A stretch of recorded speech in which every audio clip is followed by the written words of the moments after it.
പിതാവിനും പുത്രനും പരിശുദ്ധാത്മാവിനും സ്തുതി. ആദ്യമായി തന്നെ എനിക്ക് സാക്ഷ്യം പറയാൻ അവസരം തന്ന അമ്മ മാതാവിന് നന്ദി പറഞ്ഞുകൊണ്ട് തുടങ്ങുന്നു. എൻ്റെ പേര് എൽസ മരിയ സിബി. ഞാൻ വരുന്നത് ഇടുക്കി ജില്ലയിലെ അടിമാലിയിൽ നിന്നാണ്. എനിക്കിന്നിവിടെ 2 സാക്ഷ്യമാണ് പറയാനുള്ളത്. ആദ്യത്തേത്, ഞാൻ +2 കഴിഞ്ഞതാണ്. +2 കഴിഞ്ഞപ്പോൾ ഞാൻ അബ്രോഡ് സ്റ്റഡീസ് നോക്കുമായിരുന്നു. 2022 ഞാൻ +2 കഴിഞ്ഞു. ഇപ്പോൾ 2 വർഷമായി. ആദ്യം ഞാൻ കാനഡയായിരുന്നു നോക്കിയത്. കാനഡ നോക്കി ഞാൻ IELTS എഴുതി. IELTS എനിക്ക് കിട്ടി. IELTS എഴുതുന്ന സമയത്ത് ഞാൻ ഉടമ്പടി എടുത്തിട്ടുണ്ടായിരുന്നില്ല. ഞാൻ എക്സാമിന് ഡേറ്റ് എടുത്തു. അതിനു മുമ്പേ 2019 അമ്മ ഉടമ്പടി എടുത്തിട്ടുണ്ടായിരുന്നു. അപ്പോൾ മാതാവിൻ്റെ രൂപം അതുപോലെ ഉടമ്പടി വസ്തുക്കളെല്ലാം വീട്ടിലുണ്ടായിരുന്നു. എക്സാമിന് പോകുന്നതിന് രാവിലെ ഞാൻ വീട്ടിൽ നിന്ന് പ്രാർത്ഥിച്ചിട്ടാണ് ഇന്ന് ഇറങ്ങുന്നത്. അപ്പോൾ അങ്ങനെ പ്രാർത്ഥിച്ചപ്പം അപ്രതീക്ഷിതമായിട്ട് മാതാവിൻ്റെ രൂപം ശ്രദ്ധയിൽപ്പെട്ടു. എന്നിട്ട് ഞാൻ മാതാവിനോട് പ്രാർത്ഥിച്ചു, ഇറങ്ങി. എക്സാമിന് ചെന്നു. എക്സാം എഴുതി തുടങ്ങി. റൈറ്റിങ്ങും അതുപോലെ തന്നെ റീഡിങ്ങും 1 മണിക്കൂറാണ്. റൈറ്റിംഗ് ഞാൻ എഴുതി തീർത്തു, അതുപോലെ തന്നെ റീഡിങ്ങും തീർത്തു. പക്ഷേ ഇത് രണ്ടും എഴുതി കഴിഞ്ഞ് കഴിഞ്ഞപ്പം എവിടെന്നോ എനിക്ക് എന്തോ ഞാൻ എഴുതിയേക്കുന്നത് തെറ്റാണത്, ശരിയല്ല എന്നൊരു തോന്നൽ എൻ്റെ മനസ്സിൽ വന്നു. അപ്പം തന്നെ ഞാനത് മാച്ചു. എന്നിട്ട് 5 മിനിറ്റ് എങ്ങാണ്ടേ ഉണ്ടായിരുന്നുള്ളൂ അവസാനം. ആ 5 മിനിറ്റിൽ ഞാൻ കംപ്ലീറ്റ് ചെയ്തു. ആലോചിക്കാനൊന്നും എനിക്ക് സമയം കിട്ടിയില്ല. എവിടെന്നോ എനിക്ക് ഉത്തരങ്ങൾ എൻ്റെ ഉള്ളിലോട്ട് വന്നു. ഞാനത് എഴുതി. അങ്ങനെ റിസൾട്ട് വന്നു. എനിക്ക് ഓവറോൾ 6 ഒക്കെ പ്രതീക്ഷയുണ്ടായിരുന്നുള്ളൂ. പക്ഷേ എനിക്ക് ഓവറോൾ 7 കിട്ടി. റീഡിങ്ങിന് എനിക്ക് 7.5 ഉണ്ടായിരുന്നു. അതുപോലെ നല്ല സ്കോർ നിന്ന് അമ്മ മാതാവ് എന്നെ അനുഗ്രഹിച്ചു. അത് കഴിഞ്ഞ് ഞാൻ കാനഡ പ്രോസസ്സിങ് തുടങ്ങി കഴിഞ്ഞപ്പോഴത്തേനും മൊത്തം തടസ്സങ്ങളായിരുന്നു. ലോണിന് തടസ്സങ്ങൾ, അങ്ങനെ മൊത്തം തടസ്സം. അത് കഴിഞ്ഞപ്പോഴത്തേനും കാനഡയിലെ നിയമങ്ങളൊക്കെ മാറ്റി. അപ്പോൾ അങ്ങോട്ട് പോകാൻ പറ്റില്ല എന്നൊരിതായി. അവിടെ ഞാൻ പോകണ്ട എന്ന് വിചാരിച്ചു. അത് കഴിഞ്ഞപ്പോഴാണ് ഞാൻ UK നോക്കുന്നത്. UK ഫുള്ളി ഫണ്ടഡ് സ്കോളർഷിപ്പായിരുന്നു ഞാൻ നോക്കിയത്. ആദ്യം എനിക്ക് 3 യൂണിവേഴ്സിറ്റീസിൽ നിന്നായിരുന്നു ഓഫർ വന്നത്. 3ലും ഇൻ്റർവ്യൂ ഉണ്ട്. ഇൻ്റർവ്യൂ കഴിഞ്ഞാലേ അവർ കോൺട്രാക്റ്റ് അയക്കൂ. അപ്പോൾ ആദ്യത്തെ ഇൻ്റർവ്യൂവിൻ്റെ സമയത്ത് ഞാൻ ഉടമ്പടി എടുത്തിട്ടില്ല. ആദ്യത്തെ ഇൻ്റർവ്യൂ കഴിഞ്ഞു, പ്രിപ്പയർ ചെയ്തു, കുഴപ്പമില്ലായിരുന്നു. പക്ഷെ എന്നാലും ഞാനത് ഫെയിലായി. രണ്ടാമത്തെ ഇൻ്റർവ്യൂവിന് തലേന്ന് ഞാനിവിടെ വന്ന്, അതായത് 13/2/24 ഞാനിവിടെ വന്ന് ഉടമ്പടി എടുത്ത് പിറ്റേന്ന് എനിക്ക് ഇൻ്റർവ്യൂ ആയിരുന്നു. ഇൻ്റർവ്യൂവിൻ്റെ സമയത്ത് ഞാൻ പ്രാർത്ഥിച്ചു. അതുപോലെ ഉടമ്പടി കാശ് രൂപം എൻ്റെ മാലയിൽ ഞാൻ ഇട്ടേക്കുമായിരുന്നു. കൈ പിടിക്കണം എന്നുണ്ടായിരുന്നു, പക്ഷേ പറ്റിയില്ല. തിരക്കിൻ്റെ ഇടയ്ക്ക് ഞാനത് വിട്ടുപോയി. അപ്പോൾ ശരിക്കും പ്രാർത്ഥിക്കാനും എനിക്ക് പറ്റിയില്ല. എനിക്ക് ഇൻ്റർവ്യൂവിനൊന്നും പറയാൻ പറ്റിയില്ല. ഞാൻ നന്നായിട്ട് പ്രിപ്പയർ ചെയ്തതാണ്, പക്ഷെ എനിക്കൊന്നും പറയാനും ഒന്നിനും പറ്റിയില്ല. അത് കഴിഞ്ഞ് പിറ്റേന്ന് എനിക്ക് വേറൊരു ഇൻ്റർവ്യൂ ഉണ്ടായിരുന്നു. ആ ഇൻ്റർവ്യൂവിന് ഞാൻ ഒന്നും പ്രിപ്പയർ ചെയ്തില്ല, ഒന്നും ഞാൻ നോക്കിയില്ല, ഒരു ക്വസ്റ്റ്യൻ പോലും ഞാൻ നോക്കിയില്ല. നോക്കേണ്ട സമയത്ത് മൊത്തം ഞാൻ പ്രാർത്ഥിച്ചു. അതുപോലെ ഇൻ്റർവ്യൂവിന് കയറുന്നതിന് മുന്നേ ഞാൻ കൊന്ത ചൊല്ലി, വിശ്വാസപ്രമാണം ചൊല്ലി, കാശുരൂപൻ്റെ കയ്യിൽ മുറുകെ പിടിച്ചുകൊണ്ട് ഞാൻ ഇൻ്റർവ്യൂവിന് കയറി. ഇൻ്റർവ്യൂവിന് ഫുൾ അൺഎക്സ്പെക്റ്റഡ് ആയിട്ടുള്ള ക്വസ്റ്റ്യൻസ് ആയിരുന്നു. ഒന്നും പറഞ്ഞ ക്വസ്റ്റ്യൻസ് അവർ ചോദിച്ചില്ല, പക്ഷേ എല്ലാത്തിനും എനിക്ക് നന്നായിട്ട് ഉത്തരം പറയാൻ പറ്റി. അവരപ്പം തന്നെ ഇംപ്രസ്ഡ് ആയി. എനിക്ക് മനസ്സിലായി അത് കിട്ടുമെന്ന്. അത്രയും നല്ല ഇതിലാണ് അവർ ഇൻ്റർവ്യൂ എൻഡ് ചെയ്തത്. അങ്ങനെ എനിക്ക് ആ ഇൻ്റർവ്യൂ ഞാൻ പാസ്സായി. പക്ഷേ ലോണിൻ്റെ ഇഷ്യൂസൊക്കെ കാരണം എനിക്ക് അതും പോകാൻ പറ്റിയില്ല, UK പോകാൻ പറ്റിയില്ല. അപ്പോഴത്തേനും 1.5 വർഷം കഴിഞ്ഞു. പിന്നെ എന്ത് ചെയ്യണം എന്നറിയത്തില്ലാതെ ഇങ്ങനെ ഇരിക്കുമ്പോഴാണ് എന്നാൽ ഇവിടെ നഴ്സിംഗ് നോക്കാം, BSc നോക്കാം, അല്ലെങ്കിൽ ജർമ്മനി നോക്കാം എന്നുള്ള ഇതിലിരുന്നത്. എൻ്റെ ജർമ്മനി നോക്കാൻ തീരുമാനിച്ചു കഴിഞ്ഞപ്പോൾ ഒരു കസിൻ ചാച്ചൻ വിളിച്ചിട്ട് പറഞ്ഞു, അവിടെ ഒരു അച്ഛനുണ്ട്, അച്ഛൻ്റെ പേര് ജോസഫ് എന്നാണ്.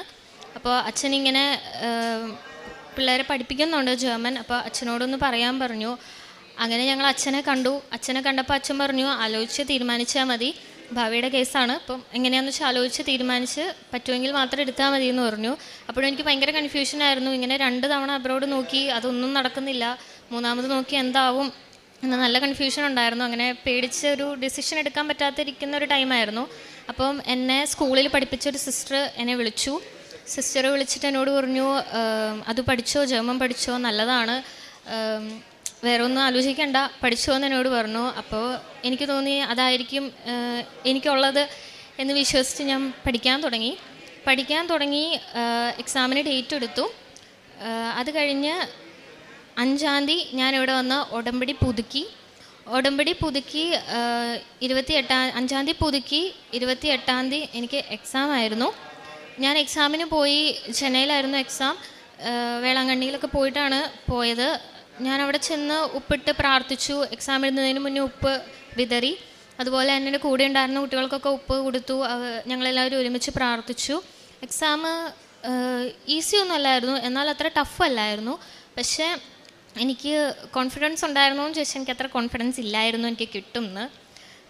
കാരണം എന്നേക്കാളും പ്രാക്ടീസിലൊക്കെ സമയത്ത് നല്ല മാർക്ക് കിട്ടിയിരുന്ന കുട്ടികൾക്കൊക്കെ സ്കോർ ശരിക്കും കുറഞ്ഞൊരു ഫെയിലായിപ്പോയി. അപ്പോൾ എനിക്ക് കോൺഫിഡൻസ് ഒട്ടും ഉണ്ടായിരുന്നില്ല എനിക്ക് കിട്ടുമെന്ന്. പക്ഷേ സ്കോർ വന്നു കഴിഞ്ഞപ്പം എനിക്ക് 60 വേണ്ട സ്ഥാനത്ത് എനിക്ക് 80 തന്ന് അമ്മ മാതാവ് എന്നെ പാസ്സാക്കി. അതുപോലെ തന്നെ ഞാനിവിടെ വന്ന് ഉടമ്പടി എടുക്കുന്നത് 13/2 പറഞ്ഞു. ഞാനും അമ്മയും അനിയത്തിയും കൂടിയാണ് ഇവിടെ വന്ന് ഉടമ്പടി എടുക്കുന്നത്. ഞാൻ ജർമ്മനിയിൽ ഇപ്പോൾ ഈ മാർച്ച് 3 പോവുകയാണ്. എൻ്റെ എല്ലാ കാര്യങ്ങളും റെഡിയായി. അതുപോലെ എൻ്റെ വിസയൊക്കെ വെച്ചിട്ട് സാധാരണ എല്ലാവർക്കും 10, 15, 20 ദിവസം എടുക്കുമ്പം എനിക്ക് 7ാമത്തെ ദിവസം വിസ എൻ്റെ കയ്യിൽ കിട്ടി. അതുപോലെ തന്നെ വിസയ്ക്ക് ഒരു തടസ്സങ്ങളും ഉണ്ടായിരുന്നില്ല. എനിക്ക് കൊച്ചിയിൽ തന്നെ ഡേറ്റ് കിട്ടി. ഡേറ്റ് പെട്ടെന്ന് കിട്ടി, വിസ പെട്ടെന്ന് കിട്ടി. ടിക്കറ്റ് എടുക്കാനൊരു ബുദ്ധിമുട്ടും ഉണ്ടായിരുന്നില്ല. ഇപ്പോൾ 3-ാം തീയതി ഞാൻ പോവുകയാണ്. ഇതാണ് എൻ്റെ ആദ്യത്തെ സാക്ഷ്യം. രണ്ടാമത്തേത് ഞാൻ പറഞ്ഞ പോലെ ഉടമ്പടി എടുത്ത് വീട്ടിൽ ചെന്നപ്പോൾ അപ്പോൾ ഫോൺ വിളിച്ചുകൊണ്ടിരിക്കുകയാണ്. അപ്പോൾ ലോറി ഓടിക്കുകയാണ്. അപ്പോൾ ഞങ്ങൾക്ക് സ്വന്തമായിട്ട് ലോറിയില്ല. ലോറി എടുക്കുന്ന കാര്യത്തിനെ പറ്റി വീട്ടിൽ ഇതുവരെ സംസാരിക്കുന്നത് ഞാൻ കേട്ടിട്ടുമില്ല. അപ്പോൾ ഞങ്ങൾ ചെന്നപ്പോൾ അപ്പോൾ ഫോൺ വിളിച്ചുകൊണ്ടിരിക്കുന്നത് ലോറി എടുക്കുന്നതിനെ പറ്റിയാണ്. അപ്പോൾ ഞാൻ പെട്ടെന്ന് ചോദിച്ചു, അപ്പോൾ എന്നോട് ലോറി എടുക്കുവാണോ എന്ന് ചോദിച്ചപ്പോൾ അപ്പോൾ പറഞ്ഞു നോക്കുന്നുണ്ട്, എങ്ങനെയാണെന്ന് അറിയത്തില്ല, പൈസയുടെ ബുദ്ധിമുട്ടൊക്കെ ഉണ്ട്, അപ്പോൾ എങ്ങനെയാണെന്ന് അറിയത്തില്ല എന്ന് പറഞ്ഞു. അത് കഴിഞ്ഞ് അന്ന് അപ്പോൾ ഫോണൊക്കെ വിളിച്ച് അവിടെ ഇരുന്നു. പിറ്റേന്നായപ്പം അപ്പോൾ വേറൊരു ലോറി നോക്കാൻ വേണ്ടി പോയി. അന്ന് ഞാൻ അപ്പോൾ പോയി കഴിഞ്ഞപ്പോൾ അപ്പയുടെ കയ്യിൽ ഉപ്പും ഉടമ്പടി വസ്തുക്കൾ കൊടുത്തു വിട്ടിട്ട് അപ്പം എന്നോട് പറഞ്ഞു ലോറിയിൽ ഉള്ളിൽ വിതറി പ്രാർത്ഥിക്കണം, എന്നിട്ട് തീരുമാനിച്ചാൽ മതി എന്ന് പറഞ്ഞ് ഞാൻ കൊടുത്തു വിട്ടു. ഞാൻ അപ്പോൾ പോയപ്പോൾ വീട്ടിൽ ഞാനിരുന്ന് പ്രാർത്ഥിച്ചു. ഞങ്ങൾക്കുള്ളതാണെങ്കിൽ മാത്രം തന്നാൽ മതി, നല്ലതാണെങ്കിൽ മാത്രം തന്നാൽ മതി, തന്നില്ല എന്നും പറഞ്ഞ് ഞങ്ങൾക്ക് ഒരു വിഷമവും വരത്തില്ല. അതുകൊണ്ട് ആണെങ്കിൽ ഞങ്ങൾക്കുള്ളതാണെങ്കിൽ മാത്രം തന്നാൽ മതി അമ്മ മാതാവേ എന്ന് പ്രാർത്ഥിച്ചു. അങ്ങനെ ആ ലോറി എടുത്തില്ല. വിഷമമൊന്നും ആയില്ല, നല്ലതിനെന്ന് തന്നെ വിചാരിച്ചു. പിറ്റേന്ന് തന്നെ വേറൊരു ലോറിയും പോയി കണ്ടു. അതിനും ഞാൻ ഇങ്ങനെ തന്നെ പ്രാർത്ഥിച്ചു. ഉപ്പും തൈലവും അപ്പയ്ക്ക് കൊടുത്തു വിട്ടു. അപ്പം പ്രാർത്ഥിച്ചു. ആ വണ്ടി ഞങ്ങൾ വാങ്ങിച്ചു. എന്നിട്ട് ആ മാസം തന്നെ 28-ാം തീയതി വണ്ടി ഞങ്ങൾ കൊണ്ടുവന്നിട്ട് 2 മാസത്തോളം ഓട്ടമില്ലായിരുന്നു. അന്ന് ആ ടൈമിൽ വെഹിക്കിൾസിനൊക്കെ പെർമിറ്റ് കൊടുക്കാനും ഒക്കെ ഭയങ്കര താമസമായിരുന്നു.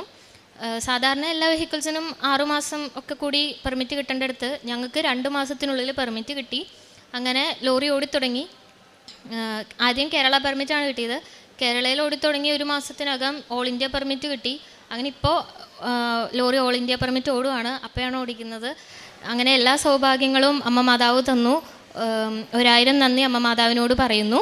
പിന്നെ ഞാനൊരു യാക്കോബറ്റാണ്. അപ്പോൾ അതുകൊണ്ട് തന്നെ ഞങ്ങൾക്ക് എല്ലാ ദിവസവും പള്ളിയിൽ പോകുന്ന ഒരു സ്വഭാവം എനിക്കില്ലായിരുന്നു. പക്ഷേ ഉടമ്പടി എടുത്തു കഴിഞ്ഞപ്പോൾ ഞാൻ വെള്ളിയാഴ്ച നൊവേന കൂടുകയും എല്ലാ ഞായറാഴ്ചയും പള്ളിയിൽ കുർബാന കൂടാനും തുടങ്ങി. അതുപോലെ ബൈബിൾ വായന എനിക്ക് വളരെ കുറവായിരുന്നു. 5 മിനിറ്റ് പോലും ഞാൻ ബൈബിൾ വായിക്കില്ലായിരുന്നു. അത് മാറി 30 മിനിറ്റ് എല്ലാ ദിവസവും ബൈബിൾ വായിക്കാൻ തുടങ്ങി. ഉടമ്പടി ധ്യാനം കാണാൻ തുടങ്ങി. ഞാൻ എല്ലാ ദിവസവും എനിക്ക് കൊന്ത കാണാതെ അറിയില്ല, എന്നാലും നോക്കി വായിക്കും. ഇല്ലെങ്കിൽ ഞാൻ ഫോണിൽ വെച്ച് കൊന്ത കേൾക്കും. അതുപോലെ രാവിലെയും വൈകിട്ടും ഞാൻ പ്രാർത്ഥിക്കും. പ്രാർത്ഥന ജീവിതത്തിലൊക്കെ ഒത്തിരി മാറ്റം വന്നു. ഞാൻ പിന്നെ ഹോസ്പിറ്റൽസിലും അതുപോലെ തന്നെ വീടിനടുത്തുള്ളവർക്കും കാണുന്നവർക്കൊക്കെ പത്രം കൊടുക്കുമായിരുന്നു. അതുപോലെ വഴിയെ സൈഡിലൊക്കെ ഇരിക്കുന്നവർക്ക് ഞാൻ എല്ലാ വെള്ളിയാഴ്ചയും പള്ളിയിൽ പോകുമ്പം വീട്ടിൽ നിന്ന് ഫുഡ് കൊണ്ടുപോയി കൊടുക്കും. എല്ലാന്നാണെങ്കിൽ ഞാൻ വാങ്ങിച്ചു കൊടുക്കും. ഇതിലെന്തെങ്കിലും ഞാൻ ചെയ്യാമായിരുന്നു. പിന്നെ ക്യാൻസർ സെൻറ്റർ, അതുപോലെ വയ്യാത്ത കുട്ടികളെ കാണാനൊക്കെ ഞാനും ഫ്രണ്ട്സൊക്കെ ഞങ്ങൾ ഫുഡൊക്കെ വാങ്ങിച്ചു കൊടുക്കാറുണ്ടായിരുന്നു. ഹോസ്പിറ്റൽസിലും രോഗികളെയൊക്കെ ഞങ്ങൾ പോയി വിസിറ്റ് ചെയ്യാറുണ്ടായിരുന്നു. അവർക്ക് പ്രാർത്ഥനയൊക്കെ എഴുതി കൊടുക്കാറുണ്ടായിരുന്നു. ഇതൊക്കെയാണ് ഞാൻ ചെയ്തത്.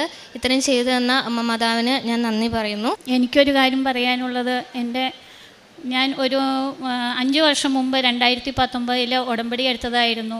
അന്ന് 1 വർഷത്തോളം ഞാനിവിടെ ഉടമ്പടി എല്ലാ മാസവും വന്ന് ആദ്യത്തെ ശനിയാഴ്ചകളിൽ ഉടമ്പടി കൂടുമായിരുന്നു. അച്ഛൻ്റെ ധ്യാനപ്രസംഗത്തിന് ഇവിടെ വരുമായിരുന്നു. പക്ഷേ അത് കഴിഞ്ഞ് കൊറോണയുടെ ടൈമായപ്പോൾ എനിക്ക് വരാൻ സാധിച്ചില്ല. ഞാനങ്ങനെ ഉടമ്പടി വേണ്ടാന്ന് വെച്ച് അങ്ങനെ ഇരിക്കുമായിരുന്നു. പക്ഷേ എനിക്ക് ഒരു സാക്ഷ്യം പറയാനുണ്ടായിരുന്നു. ഞാൻ ഉടമ്പടി ചെയ്തുകൊണ്ടിരുന്ന സമയത്ത് എനിക്ക് അമ്മ മാതാവിനോടും തിരുക്കുമ്പാരനോടും ഞാൻ ആദ്യമേ തന്നെ ക്ഷമ ചോദിക്കുകയാണ്. ഞാൻ 2019 മാർച്ച് 3-ാം തീയതി ഇവിടെ വന്ന് ഉടമ്പടി എടുത്തു. അതിനു മുമ്പ് ഞാനൊരു അംഗൻവാടി ടീച്ചറാണ്. ഞാൻ അംഗൻവാടിയിൽ താൽക്കാലികമായിട്ട് 2007 മുതൽ ജോലി ചെയ്യുകയായിരുന്നു. അപ്പം 10-12 വർഷത്തോളം താൽക്കാലികമായി ജോലി ചെയ്തു. സ്ഥിരമാക്കാനുള്ള യാതൊരു ഇതുമില്ല. അങ്ങനെ ഇരിക്കെ ഒരു റാങ്ക് ലിസ്റ്റ് വന്നു. റാങ്ക് ലിസ്റ്റിൽ 20 പേര് ഞങ്ങൾ റാങ്ക് ലിസ്റ്റിലുണ്ടായിരുന്നു. അതിൽ 12ാമത്തെ റാങ്ക് ലിസ്റ്റിലെ പേരായിരുന്നു എൻ്റേത്. എന്നിട്ട് 10 പേരെ ഓൾറെഡി സ്ഥിരമാക്കി കഴിഞ്ഞപ്പോൾ പിന്നെ 8 പേരിൽ രണ്ടാമത്തതായിരുന്നു ഞാൻ. പക്ഷേ അപ്പോഴത്തേക്കും സ്റ്റേ കൊടുത്ത് അത് വീണ്ടും നിയമനമൊക്കെ നിർത്തലാക്കി. അങ്ങനെ നിർത്തലാക്കി കഴിഞ്ഞപ്പോൾ ഞങ്ങൾ 8 പേര് കൂടി ഒത്തിരി സ്ഥലങ്ങളിൽ തിരുവനന്തപുരത്ത് അങ്ങനെയെല്ലാം പോയി ഞങ്ങളെ സ്ഥിരമാക്കാനുള്ള എല്ലാ ഇതും ഞങ്ങൾ ചെയ്തു. പക്ഷേ യാതൊരു കാര്യം അവരെ സ്ഥിരമാക്കാനുള്ള യാതൊരു ഇതുമില്ല, സ്റ്റേയിൽ നിൽക്കുകയാണ്. അങ്ങനെ ഇരിക്കെ വീണ്ടും റാങ്ക് ലിസ്റ്റ് മാറി വന്നു. റാങ്ക് ലിസ്റ്റ് മാറി വന്നപ്പോൾ എൻ്റെ 2ാമത്തെ സ്ഥാനം ഞാൻ 4ാമത്തെ സ്ഥാനത്തേക്കായി. എന്നേക്കാളും കുറവ് ജോലി ചെയ്ത ആളുകൾ 2ാം സ്ഥാനത്തേക്ക് 1ാം സ്ഥാനത്തേക്കൊക്കെ മാറി വന്നു. അങ്ങനെ ആകെ വിഷമത്തിലിരിക്കുന്ന സമയത്താണ് ഞാൻ എന്ത് ചെയ്യണമെന്നിങ്ങനെ അറിയാതെ ഞങ്ങൾ വിഷമിച്ചിങ്ങനെ ഇരിക്കുന്ന സമയത്താണ് ഞാൻ ഈ ഫോണിലൂടെ ഈ കൃപാസനത്തെക്കുറിച്ചും ഉടമ്പടിയെക്കുറിച്ചൊക്കെ അറിയുന്നത്. അങ്ങനെ ഞാൻ 2019 മാർച്ചിൽ ഇവിടെ വന്ന് ഉടമ്പടി എടുത്തു. ഞാനും എൻ്റെ ചേച്ചിയും കൂടിയാണ് ആദ്യം ഇവിടെ വന്നത്. എൻ്റെ ഭർത്താവും പിള്ളേരെല്ലാവരും കൂടി ഞങ്ങൾ വന്നു. ഞങ്ങൾ ഉടമ്പടി എടുത്തു. ഉടമ്പടി എടുത്തു കഴിഞ്ഞപ്പോൾ ഞാൻ വീട്ടിൽ ചെന്നു. മാർച്ചിൽ ഉടമ്പടി എടുത്തു. എല്ലാ മാസവും വരും. എല്ലാ മാസവും ശനിയാഴ്ച ഞങ്ങളിവിടെ വന്ന് അച്ഛൻ്റെ ധ്യാനപ്രസംഗം കൂടി ഇങ്ങനെ പോകുമായിരുന്നു. അങ്ങനെ വന്നിരുന്നപ്പോഴാണ് കൊറോണയുടെ ടൈമായി. വീണ്ടും എനിക്ക് വരാൻ സാധിച്ചില്ല.